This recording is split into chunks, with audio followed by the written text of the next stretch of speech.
గీత వచ్చి ఆరా తీసుకుందా.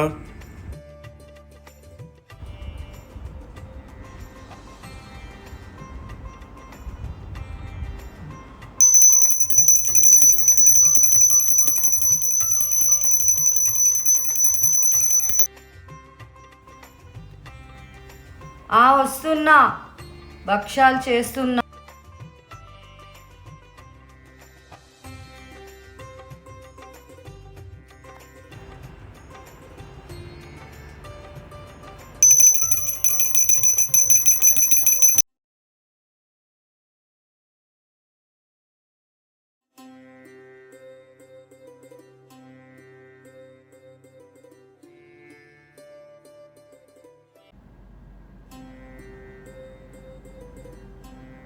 పంచాంగం చెప్తారు కదా, మన రాశి ఫలాలు ఎలా ఉన్నాయో చూద్దామా? దానికి ముందుగా ఉగాది పచ్చడి తిని తర్వాత పంచాంగ శ్రవణం చేద్దాం.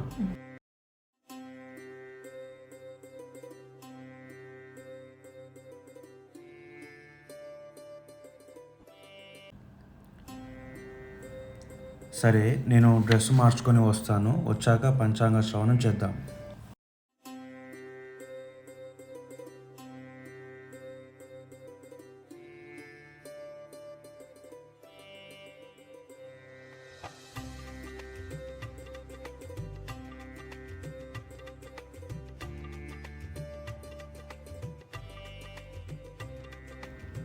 గీత,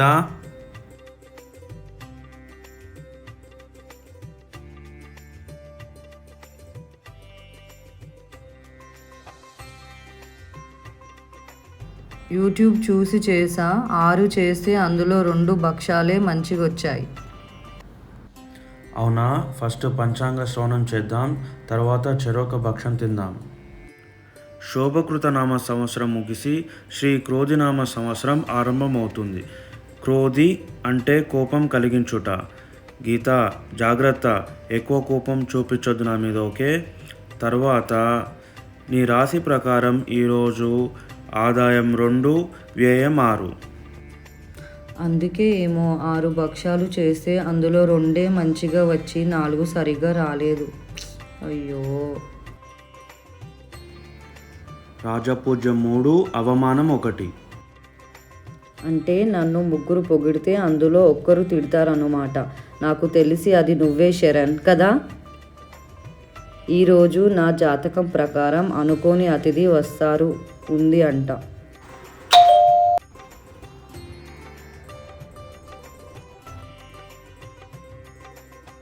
హాయ్ సంజీవ్, బాగున్నావా?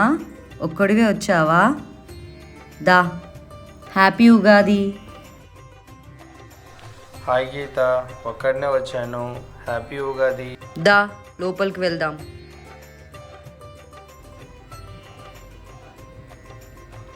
Hi bro, happy Ugadi.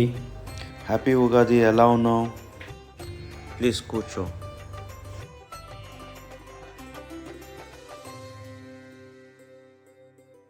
పండగ వాతావరణం అంతా మీ ఇంట్లో ఉన్నట్టుంది కదా బ్రో. నిన్ననే పాడ్యమే స్టార్ట్ అయింది కదా బ్రో, సాయంత్రము. అందుకే నిన్న సాయంత్రమే డెకరేట్ చేసేసినాం. ఎలా ఉంది? Yeah, super bro. ఏంటో బ్రో, ఇవేవి నాకు అర్థం కాదు. ఉగాది పచ్చడి తీసుకో. Thank you. ఇంకేంటి బ్రో సంగతులు? అదేంటో బ్రో, మా అత్త వాళ్ళు సంక్రాంతికి కొత్తల్లుడిని పదే పదే పిలిచారు. బట్ ఉగాదికి అయితే అస్సలు పిలవలేదు బ్రో. మా ఆవిడైతే వాళ్ళ ఇంట్లోనే ఉంది. అసలు ఉగాది అంటే ఏంటి బ్రో? కొత్త సంవత్సరం అని ఎందుకు అంటారు? చైత్రశుద్ధ పాడ్యమి నాడు మనము ఉగాది జరుపుకుంటాం. సోమకాసురుడనే రాక్షసుడు వేదాలను దొంగలించి సముద్రంలో వెళ్ళి దాక్కుంటాడు. అప్పుడు విష్ణుమూర్తి మత్స్యావతారం ఎత్తి ఆ రాక్షసుని సంహరించి తిరిగి మళ్ళీ వేదాలను బ్రహ్మకు తీసుకొచ్చి అప్పగిస్తాడు. వేదాలను తిరిగి పొందిన బ్రహ్మ మన సృష్టిని ప్రారంభించింది ఈ చైత్రశుద్ధ పాడ్యమి నాడే. మనకు 1 సంవత్సరం అంటే బ్రహ్మకు 1 రోజు. ఓ, ఇంట్రెస్టింగ్ బ్రో. ఈ ఉగాది మరి మన తెలుగు వాళ్ళే జరుపుకుంటారా? చాంద్రమానం అనుసరించి మన తెలుగు వాళ్ళు ఉగాదిని కొత్త సంవత్సరంగా జరుపుకుంటారు. చెప్పాలంటే మహాభారత కాలంలో మకర సంక్రాంతి జరుపుకున్న మరుసటి రోజు ఉగాది జరుపుకుంటారు. ఓ అవునా, ఓకే. మరి ఈ ఫెస్టివల్ని వేరే స్టేట్ వాళ్ళు జరుపుకుంటారా బ్రో? జరుపుకుంటారు. మహారాష్ట్రలో గుడి పడవ, తమిళనాడులో పుత్తాండు, కేరళలో విషు, అస్సాంలో బిహు, పంజాబ్లో వైశాఖిగా జరుపుకుంటారు. ఈరోజు తలస్నానం ఎందుకు చేయమంటారు? ఈ పర్వదినాల రోజున తైలంలో లక్ష్మీదేవి, నీటిలో గంగాదేవి ఉంటారని నమ్మకం. అందుకే ఈరోజు తలకు నూనె రాసుకొని తలస్నానం చేస్తారు. అలా చేస్తే అమ్మవారి దీవెనలు మన మీద ఉంటాయని నమ్మకం. షడ్రుచులు అంటే ఏంటి ఉగాది పచ్చడిలో? నేను చెప్తా ప్లీజా. షడ్రుచులు అంటే అందులో 6 ఉంటాయి. ఫస్ట్ వచ్చేసి తీపి హ్యాపీనెస్, ఉప్పు లైఫ్లో ఉత్సాహం, చేదు సాడ్ మూమెంట్స్, పులుపు హానెస్ట్గా ఉండాల్సిన పరిస్థితులు, 5th వన్ వగరు న్యూ ఛాలెంజెస్, 6th వన్ కారం సహనం కోల్పోవడం. జీవితంలో అన్ని భావాలు తెలిపేదే ఈ ఉగాది పచ్చడి. కాబట్టి ఫీమేల్స్ కూడా ప్రాబ్లం ఉన్నప్పుడు వాళ్ళు దేవుడి దగ్గర పెట్టింది కాకుండా బయట పచ్చడి తీసుకోవచ్చు, ప్రాబ్లం ఏం లేదు. వావ్, నైస్ గీత, ఆకలేస్తుంది. తిను సంజీవ్. బ్రో, అసలు ఈ పంచాంగ శ్రవణం అంటే ఏంటి? పంచాంగం అంటే తిథి, వారం, నక్షత్రం, యోగం, కరణం. ఈ పంచాంగాన్ని దేవుని దగ్గర పెట్టి తరువాత పంచాంగ శ్రవణం చేస్తాం. సరే సంజీవ్, అయితే ఈరోజు ఇక్కడే ఉండు. సాయంత్రం టెంపుల్కి వెళ్దాం, వినాయకుడి గుడికి వెళ్దాం. అక్కడ వినాయకుడికి ఎర్ర పూలతో అర్చన చేస్తే బాగుంటుందట, ఆరోగ్యానికి మంచిదట. సో సాయంత్రం ఈ గుడికి వెళ్దాం. సరే బ్రో, వెళ్దాం. నేను మాటల్లో మర్చిపోయా, వెళ్ళి వంట చేస్తా, ఓకేనా? ఓకే.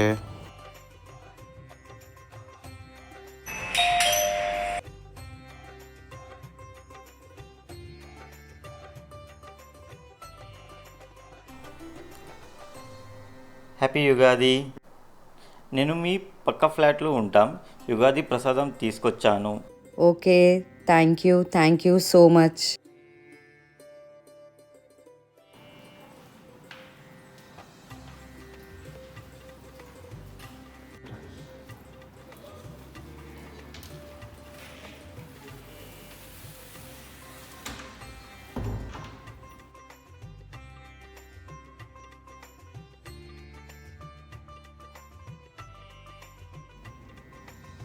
వావ్, పక్షాలు వచ్చినాయి. చింగ్ చింగ్ చింగ్ చింగ్ చింగ్. Thank you everyone. ఉగాది పండుగ యొక్క విశిష్టత చెప్పాలన్నదే మా యొక్క చిన్న ప్రయత్నం. హ్యాపీ ఉగాది.